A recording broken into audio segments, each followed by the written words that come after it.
तोहरा से दूर होके कबले रहाब जी, चल गईला छोड़ के तू हमके आराब जी।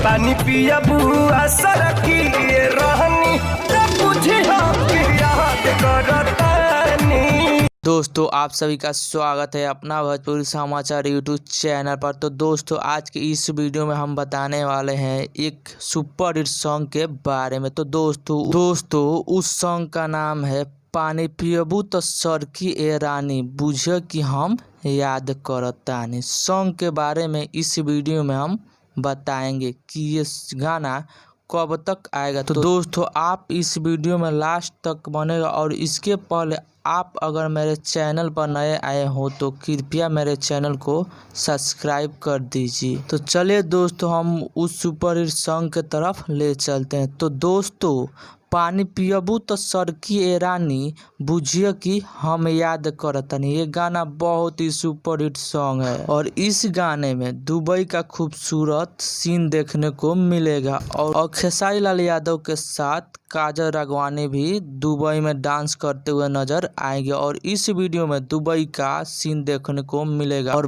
बहुत जल्द आप लोग को ये गाना ऑडियो सॉन्ग में सुनने को मिलेगा। तो चलिए दोस्तों मिलते हैं आप लोग से अगले वीडियो में एक नए खबर के साथ।